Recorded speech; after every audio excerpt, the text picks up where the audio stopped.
देख गणतंत्र लक्षण बा वैशिष्ट्य मान कौन ना लक्षण अर्थात जोटा से देखा जाए है जोटा से देखा जाए ताकू कौन कहुए लक्षण बा वैशिष्ट्य। देख गणतंत्र कौन कौन देखा जाए ताकू कहुए लक्षण बा वैशिष्ट्य है कौन कौन देखा जाए एठारे प्रथमे देखा जाए जन सार्वभौमत्व पपुलार सॉवरेनिटी। ओके जन सार्वभौमत्व माने जनता जनमत है जन सार्वभौमत्व कहले कौन है गणतंत्र शासन रे जनसमूह सार्वभौम क्षमतार अधिकारी सरकार जनमत द्वारा नियंत्रित प्रभावित हुए।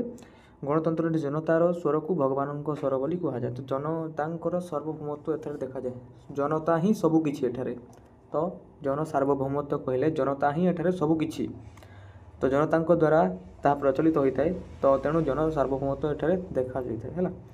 तापर होची राजनीतिक समानता।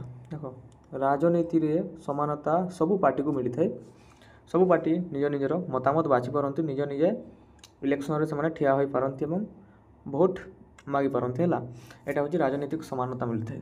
राजनीतिक समानतार कौन थाए ना आईन आईन द्वारा समस्त को सुरक्षा प्रदान करा जाय थाए। यही व्यवस्था रे जाति धर्म वर्ण लिंग आदि बाछ विचार न करी समस्त को समान सुविधा सुजोग दिया जाय थाए है। तापर हूँ संख्या गरिष्ठर मत मेजोरिटी ओपिनियन एठारे गोटे मुख्य भूमिका ग्रहण करें। संख्या गरिष्ठ मत माने कौन है जी सरकार गठन करे से कौन करे शासन करे ना जो पार्टी सरकार गठन करे से पार्टी शासन करे तो तार मत को गुरुत्व बेसी दि जाए है तो संख्या गरिष्ठर मत को एठारे गुरुत्व बेसी दि जाए एटा एठारे कहुई है। तापर हूँ सहनशीलता टॉलरेंस टॉलरेंस एठारे बहुत इफेक्टिव अच्छी देख कारण सहनशीलता गणतंत्र अन्य एक लक्षण। गणतंत्र रे संख्यालघु मानक प्रति गुरुत्व दि जाए एवं निष्पत्ति नेला बेले संख्यालघु लोक मानक प्रति उपयुक्त सम्मान दि जाए। देख सहनशीलता एठारे बहुत गुरुत्वपूर्ण कारण जितेबाला गोटे पार्टी शासन करे आ गोटे पार्टी अपोजिशन रे ठिया हुए तो से पार्टी शासन करबा पार्टी अपोजिशन पार्टी प्रति टॉलरेंस मध्य थाए सहनशीलता देखाए ना कि मु सब बोली कहबो ना टॉलरेंस एटारे निहाती जरूरी है। टॉलरेंस अर्थ आम संख्या लघु को मध्य जेतिकी सम्मान दे थाउ संख्या गरिष्ठ को मध्य सेति सम्मान दे थाउ है। खोला भीतर को आलोचना ओपन डिबेट एंड डिस्कशन मध्य चली थाए कौन सी गोटे जिनिस है कौन सी गोटे पार्टी गोटे जगह को जब विजिट कला तो सेठारे बहुत खोला वितर्क तर्क वितर्क आलोचना चली थाए तो यहाँ गोटे गोटे लक्षण अटे तार है। देख गणतंत्र शासन रे शासन नीति निष्पत्ति आलोचना खोला वितर्क पर ग्रहण करा जाय थाए। उभय ए शासक दल और विरोधी दल अंशग्रहण करथांती टोटाल शासक और विरोधी दल ए अंशग्रहण करथांती खोला वितर्क आलोचना ओपन डिबेट डिस्कशन चली थाए है। तापर राजनीतिक दलर उपस्थिति देख बहुत इजी पिला माने एटा जदी लॉन्ग क्वेश्चन आसिला आराम रे आपण मन लिखि परिबे है। Present of popular present of political parties देख राजनीतिक दलर उपस्थिति बिना तो कौटा किसी काम भी हेबनी तो राजनीतिक दलर उपस्थिति अनुसार ही सब कार्य खोला वितर्क आलोचना चलता है जहाँकि राजनीतिक दलर उपस्थिति बिना हो पारिबो नाही तो एठारे एटा ही कहिछि कि राजनीतिक दलर उपस्थिति है गणतंत्र मानदंड है। निर्वाचन माध्यम रे सरकार गठन होता है। आपण को जदि क्वेश्चन पचारे ना कि गणतंत्र लक्षण व वैशिष्ट्य माने एटा आपण लिखिदेवे निर्वाचन माध्यम रे सरकार गठन हुए ओपन डिबेट डिस्कशन हुए कि खोला वितर्क आलोचना हुए जन सार्वभौमत्व थाए जनमत थाए लोक मैंने निजे निजे बाछ विचार न करिकी से माने तांको सरकार गठन करथाती एपरि बहुत जिनिस आपण जेते जहाँ तुम मन को आसिला सब लिखिदेवे सब पास हो भूल हेबनी है। निर्वाचन रे सरकार गठन होता है तापर कौन शांतिपूर्ण संवैधानिक उपाय सरकार परिवर्तन होता है। देख जहाँ तुम मन को आसिले लिखिदेव कौन कौन तुम देखी था गणतंत्र ताहा हूँ लक्षण बा वैशिष्ट्य आम दृष्टिकोण हिसाब से आम लिखा शांतिपूर्ण संवैधानिक उपाय सरकार परिवर्तन हुए बहुत इजी है।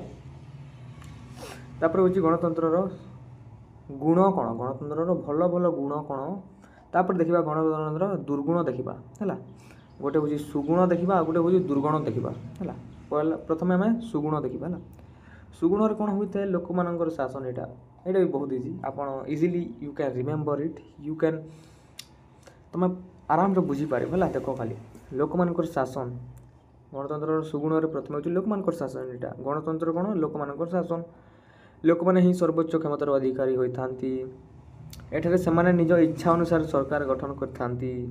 ତେଣୁ ଗଣତନ୍ତ୍ରକୁ ଲୋକମାନଙ୍କର ଶାସନ ବୋଲି କୁହାଯାଏ। ବହୁତ ଇଜି ହେଲା। ରାଜନୈତିକ ସମାନତା ଏଇଟା ବି ସୁଗୁଣ ଯାହା, ବୈଶିଷ୍ଟ୍ୟ ତାହା, ଲକ୍ଷଣ ଯାହା ସବୁ ସମାନ ହେଲା। ତମେ ଲକ୍ଷଣ ପଚାରିଲେ ମଧ୍ୟ ସୁଗୁଣ ଲେଖିପାରିବ ହେଲା, ବୈଶିଷ୍ଟ୍ୟ ପଚାରିଲେ ମଧ୍ୟ ସୁଗୁଣ ଲେଖିପାରିବ ଆରାମରେ ହେଲା। ରାଜନୈତିକ ସମାନତା ଯେପରି ସେଠାରେ ମଧ୍ୟ ବୈଶିଷ୍ଟ୍ୟରେ ଆମେ ଦେଖିଲେ ରାଜନୈତିକ ସମାନତା ମିଳିଥାଏ, ଏଠାରେ ମଧ୍ୟ ରାଜନୈତିକ ସମାନତା ଗୋଟେ ଭଲ ଗୁଣ ଅଟେ।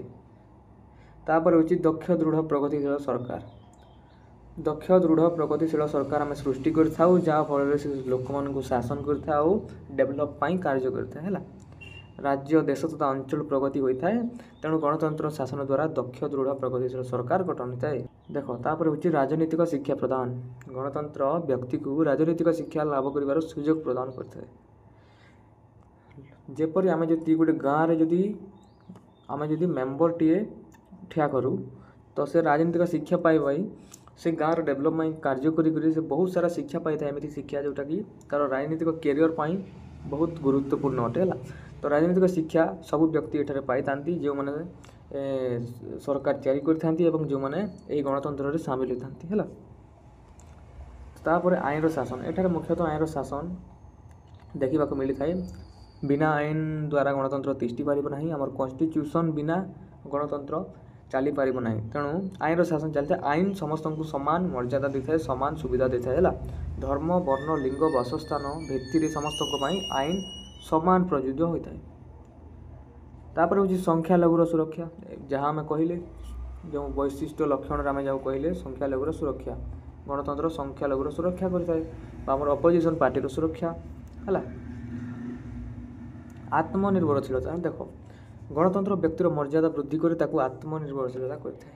ନିଜକୁ ଆତ୍ମନିର୍ଭରଶୀଳତା କରି ବ୍ୟକ୍ତିକୁ ନିଜ ଗୋଡ଼ରେ ଠିଆ କରିଥାଏ। ଗଣତନ୍ତ୍ରର ଲକ୍ଷ୍ୟ ଏହାଦ୍ୱାରା ବ୍ୟକ୍ତିର ଆତ୍ମବିକାଶ ଘଟିଥାଏ ଆଉ କର୍ତ୍ତବ୍ୟ ପରାୟଣ ଦାୟିତ୍ୱବାନ ହୋଇଥାଏ ବ୍ୟକ୍ତି ହେଲା। ଦାୟିତ୍ୱବାନ ସରକାର। ଗଣତନ୍ତ୍ର କ'ଣ କରେ? ଦାୟିତ୍ୱବାନ ସରକାର ଗଠନ କରେ। ସରକାରଙ୍କ ପାଖରେ ବହୁତ ଦାୟିତ୍ୱ ଥାଏ କି ସେମାନେ ଲୋକମାନଙ୍କୁ କିପରି ଠିକ୍ ଗତିରେ ନେବେ, ଗାଁକୁ କିପରି ବା ଆମର ଦେଶକୁ କିପରି ଆଗକୁ ନେବେ। ତ ସବୁ ଦାୟିତ୍ୱ ଗୋଟିଏ ଆମେ ଯେଉଁ ଠିଆ କରୁନା ରିପ୍ରେଜେଣ୍ଟେଟିଭ୍, ତ ତା ହାତରେ ଥାଏ ହେଲା। ମୁଁ ଏଇଟା ପଢ଼ୁନି, କେବଳ ବୁଝେଇ ଦେଉଛି, ଆପଣ ବୁଝିଗଲେ ଆରାମରେ ଲେଖିଦେଇପାରିବେ ହେଲା। ଗଣତନ୍ତ୍ରର ଦୁର୍ଗୁଣ। ଗଣତନ୍ତ୍ରର ଦୁର୍ଗୁଣ ବା ଦୋଷ ଦୁର୍ବଳତା କ'ଣ? ଏଇଠାରେ କ'ଣ ହୁଏ ଆପଣ ଏମିତି ଲେଖିପାରିବେ। ଏଇଟା ଯେଉଁ ଏମିତି ମୁଁ ଲେଖିଦେଇଛି ନା ଇଣ୍ଟ୍ରୋଡକ୍ସନ୍। ଗୋଲାପ ଫୁଲ ସୁନ୍ଦର ଦେଖାଯାଉଥିଲେ ମଧ୍ୟ ଯେପରି ତା'ର ବୃନ୍ତ କଣ୍ଟକମୟ ହୋଇଥାଏ, ଠିକ୍ ସେହିପରି ଗଣତନ୍ତ୍ର ଏକ ଜନପ୍ରିୟ ଶାସନ ବ୍ୟବସ୍ଥା ହୋଇଥିଲେ ମଧ୍ୟ ଏଠାରେ ଅନେକ ଦୋଷ ପରିଲକ୍ଷିତ ହୋଇଥାଏ, ଯାହାକୁ ନିମ୍ନରେ ବର୍ଣ୍ଣନା କରାଗଲା। ଏମିତି ଲେଖିବାର ଅଛି ଯଦି ଲଙ୍ଗ୍ କ୍ୱେଶ୍ଚନ୍ ଆସେ। ତାପରେ ଏଠାରେ ଲେଖିବାର ଅଛି ସଂଖ୍ୟାର ପ୍ରାଧାନ୍ୟ ହେଲା। ସଂଖ୍ୟାର ପ୍ରାଧାନ୍ୟ କହିଲେ କ'ଣ? ଯିଏ ଅଧିକ ମତ ପାଇଥାଏ, ଯିଏ ଅଧିକ ଭୋଟ୍ ପାଇଥାଏ, ସେ ସରକାର ଗଠନ କରିଥାଏ।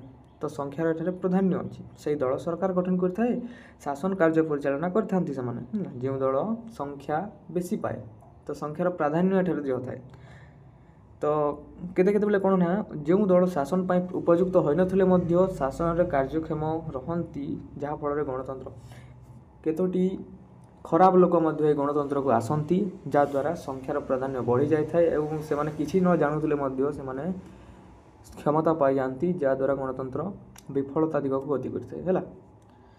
ବ୍ୟୟବହୁଳ ଶାସନ। ମାନେ ଏଠାରେ ବହୁତ ଟଙ୍କା ପଇସା ଖର୍ଚ୍ଚ ହୁଏ।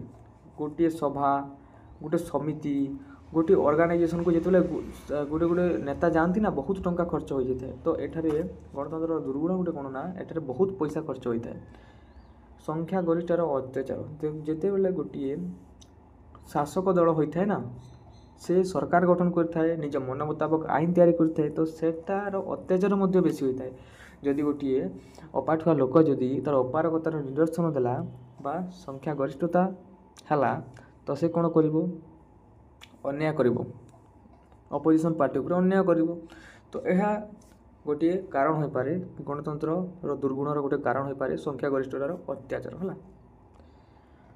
ଦୁର୍ନୀତିଗ୍ରସ୍ତ ସରକାର ବି କେତେବେଳେ ଦେଖାଯାଇଥାଏ, ଆମେ ଜାଣୁନା।